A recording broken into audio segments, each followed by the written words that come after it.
Because it is not going to be him alone, but the Holy Trinity, whom all of us, when we are baptized into that identity, the identity of eternity, the Father, the Son, and the Holy Spirit. This is the Holy Spirit, whom, when it was sent, enabled people who came from different identities, tribes, languages, cultures, and they realized that after all, God created us in his own image, and we can talk one language, we can understand one another, we can pull to the same direction. We today, in this world of ours, need this Holy Spirit if we are going to be transformed and become instruments of transformation in this world of ours.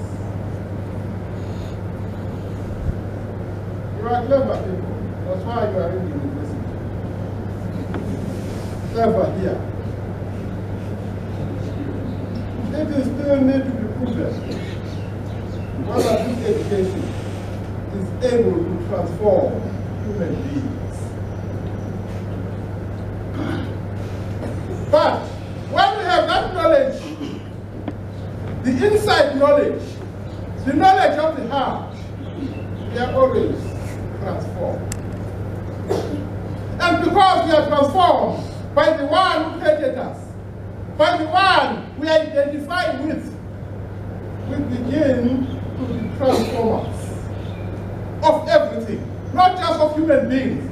Even the way we see nature, we see climate, we become new person because we begin to see God in each and everything this God created. And when you look at it, it was beautiful. As we are celebrating this Holy Mass for you, students and teachers, God has called each one of us for a certain mission.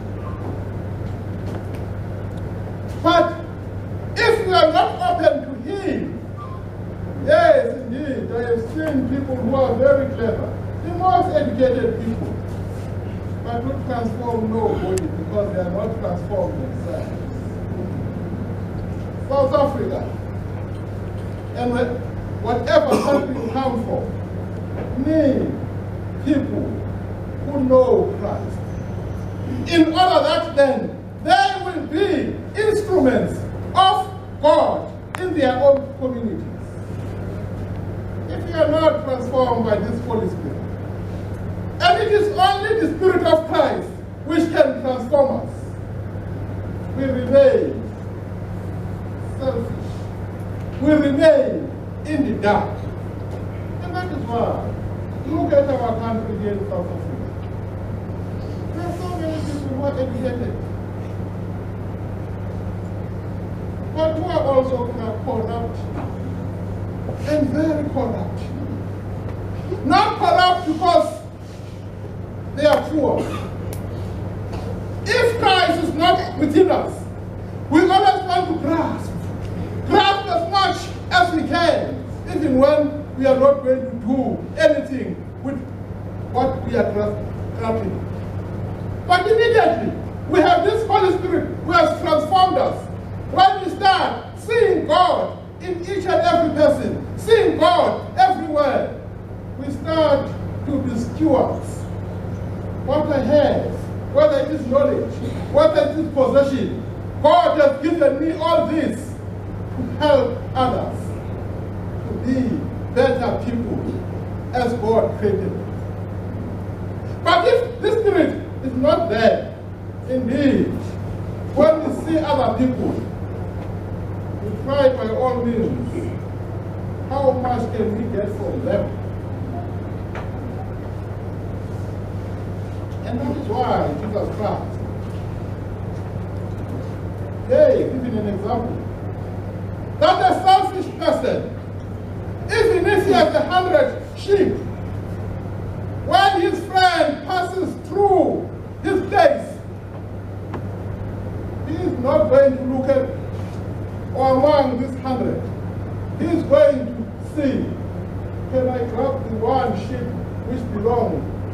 one who is weaker than myself and slaughter it so that he has nothing. Young people who are studying in this university,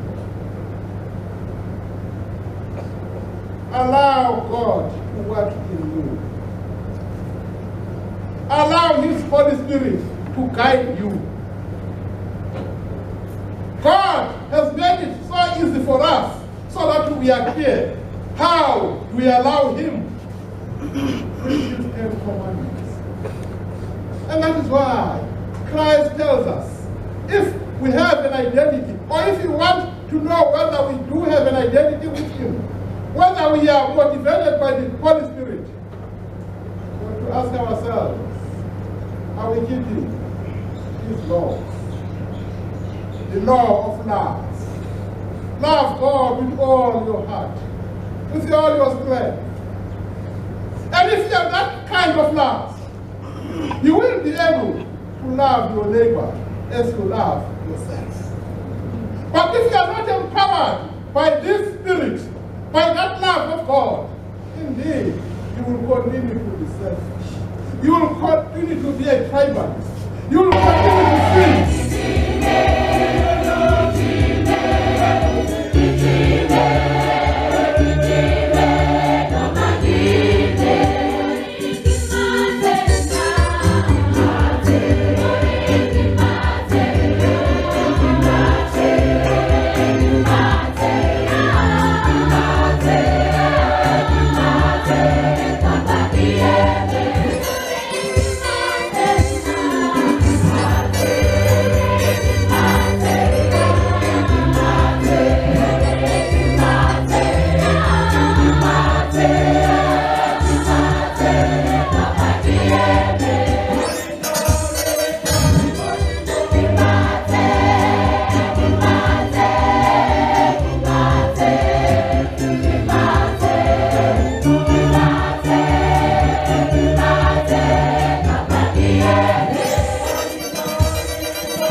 Instill it in our hearts to have the Spirit of Christ, so that when we go out to become professors of this country, educators, doctors, and everything, we will have the Spirit of Christ, and we'll put an end to corruption and all the laws that have been passed here in this country today that are not in keeping with the church and Christ Himself.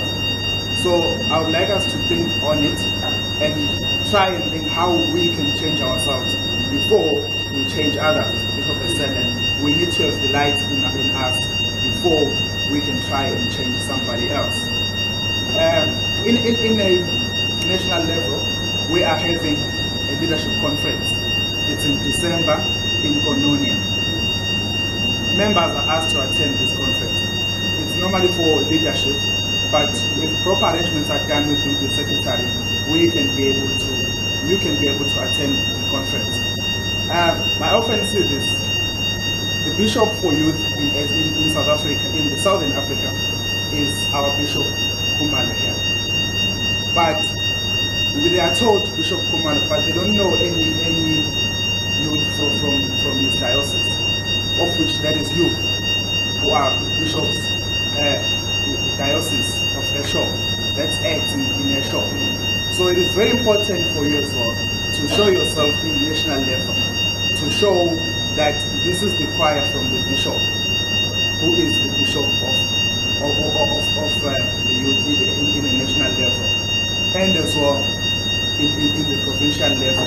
So for us to be part of acts, we should not only be part of acts Unizulu, but acts KZN, and therefore acts nationally, so that we can be able to change acts, to change Catholic students in different universities.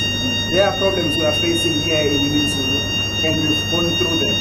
But if we do not meet at national level to share those problems and how we've gone through them, there will be no change in acts. So I would like us to participate very well in these different spheres of acts.